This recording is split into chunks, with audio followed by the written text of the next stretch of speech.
من يهده الله فلا مضل له ومن يضلله فلا هادي له ونشهد أن لا إله إلا الله وحده لا شريك له ونشهد أن محمدا عبده ورسوله أما بعد فأعوذ بالله من الشيطان الرجيم بسم الله الرحمن الرحيم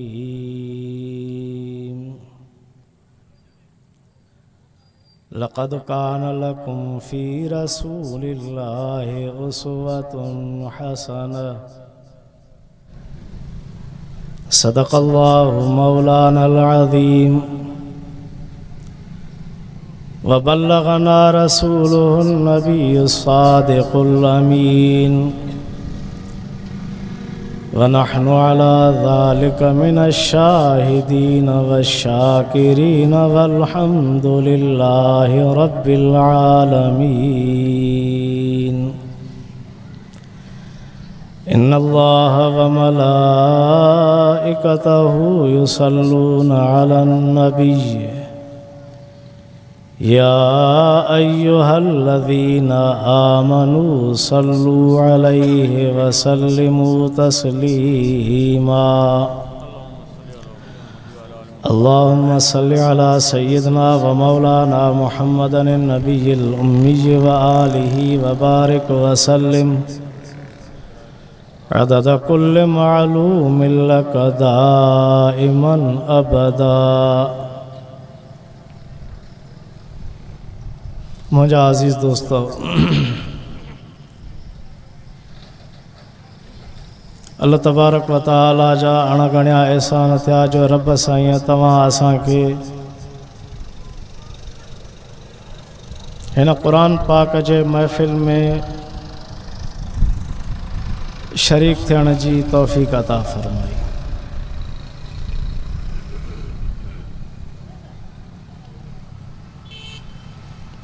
जो हीअ महफ़िल अहिड़ी बाबरकत महफ़िल आहे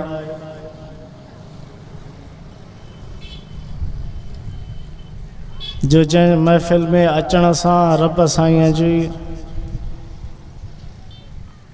उन इंसान जे मथां रहमत ऐं बरकत वसे थी पई। पोइ चाहे इंसान कहिड़ी बि नियत सां अचे,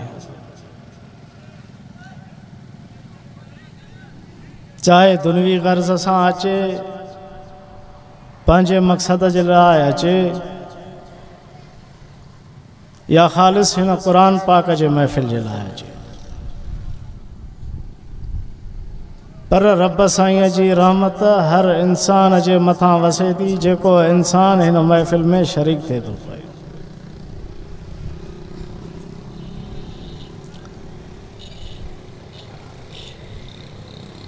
तो अल्लाह तबारक व तआला उन्हनि इंसाननि खे पंहिंजे रहमत में शामिल फरमाए थो जेके इंसान अहिड़ियुनि महफ़िलुनि में अचनि था पिया। ऐं रब साईं तौफ़ीक़ उन इंसान खे ॾींदो आहे जेको इंसान दिलि में तड़प रखंदो आहे, जेको इंसान रब साईं जे वेझो थियणु चाहींदो आहे, जेको इंसान रब जे ख़ौफ़ में पंहिंजी ज़िंदगी गुज़ारणु चाहींदो आहे, त अहिड़ा मौक़िया रब साईं उन इंसान खे नसीब फ़रमाईंदो आहे। असुल ज़िंदगी इंसान जी आख़िरत वारी ज़िंदगी आहे, जाते इंसान खे हमेशह रहणो आहे। हीअ दुनिया जी ज़िंदगी आरज़ी आहे, क़लील आहे। अॼु आहियूं सुभाणे न हूंदासीं।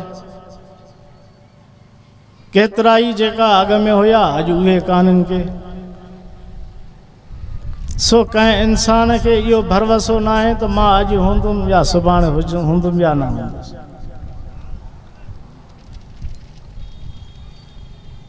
छो त मौत इंसान जे मथां बीठो आहे।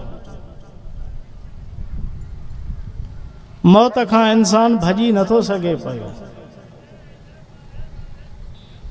पोइ अचानक मौत इंसान जे मथां अचे थो। तव्हां दुनिया जे अंदरि ॾिठो हूंदो, मुशाहिदो कयो हूंदो त केतिरा ई अहिड़ा इंसान जेके ठीकु ठाक हा, चङा भला हा, न का बीमारी हुई, न को ॿियो मर्ज़ हुयो, अचानक राति जो सुम्हियो त सुबुह जो उथियो ई कान। त मौत इहा शइ आहे। इंसान जी ख़्वाहिश त हूंदी आहे त मां सुभाणे उथी हे कमु कंदुमि, हिन साल हे कमु कंदुमि, मथे साल हीअ शइ कंदुमि, हे शइ कंदुमि। पर मौत इंसान जो जॾहिं मुक़ररु आहे त सभु इंसान जूं ख़्वाहिशूं सदूं अधूरी रहिजी वेंदियूं आहिनि। मौत बरहक़ आहे, हर हिक जे मथां अचिणो आहे, हर हिक शइ खे फ़ना थियणो आहे। आख़िर हीअ दुनिया बि फ़ना थींदी। जो रब साईं फरमायो कुल्लु मन अलैहा फ़ान। जेका बि शइ तव्हां दुनिया में तव्हांखे नज़र अचे थी पई, जंहिं बि शइ खे तव्हां दुनिया जे अंदरि वापरायो था पिया, जंहिं मां फ़ाइदा हासिलु कयो था पिया, सभिनी खे फ़ना अचणी। हिकु ॾींहुं सभिनि खे फ़ना अचणी आहे। पोइ हाणे सियाणो इंसान उहो आहे जेको दुनिया में रही करे अल्लाह ऐं अल्लाह जे रसूल खे राज़ी करे। अल्लाह ऐं अल्लाह जे रसूल जे हुक्मनि जे मुताबिक़ पंहिंजी ज़िंदगी बसर करे सियाणो इंसान उहो। बाक़ी जेको इंसान पंहिंजे रब खे नथो सुञाणे, पंहिंजे ख़ालिक खे नथो सुञाणे, मालिक खे नथो सुञाणे, दुनिया में रही करे दुनिया जे हासिलात जे लाइ ॾींहुं राति महिनत करे थो, अल्लाह जे अहकामात खे पुठी ॾिए थो पियो, रब जे हुक्मनि ते नथो हले पियो, पैगंबर अलैहिस्सलातु वस्सलाम जो तरीक़ो पंहिंजे ज़िंदगीअ में नथो अपनाए, रब साईं फरमाए थो उलाइका कल अनआम बल हुम अज़ल। इहे इंसान जानवरनि वांगुरु थी, पर उन्हनि जानवरनि खां बि वधीक गुमराह आहे। छो त जानवर खे बि पंहिंजे मालिक जो हया थींदो आहे, उहो बि केॾो बि ॾींहं जो भॼी वञे, आख़िर शाम जो मालिक जे दरवाज़े ते ईंदो आहे। पर ही इंसान एॾो पंहिंजे रब खां गाफ़िल आहे जो जंहिं रब साईं हिन इंसान खे पैदा फ़रमायो, जंहिं हिन इंसान ते एॾा एहसान कया, जंहिंजो ही इंसान एॾियूं नेमतूं हासिल करे थो, पर आख़िर पंहिंजे रब खे इन इंसान विसारे छॾियो। हिन इंसान खे मालिक जो दरवाज़ो ई हथ न आयो। पोइ इहो इंसान दुनिया में बि खसारे वारो आहे, आख़िरत में बि खसारे वारो आहे। इन इंसान जी दुनिया बि तबाह आहे, आख़िरत बि तबाह आहे। इन जे करे अल्लाह तबारक व तआला इन्हनि आयतुनि जे अंदरि फरमायो त तव्हांजे लाइ सुहिणो तरीक़ो दुनिया में ज़िंदगी गुज़ारण जो उहो आहे जेको पैगंबर अलैहिस्सलातु वस्सलाम तव्हांखे ॾिनो।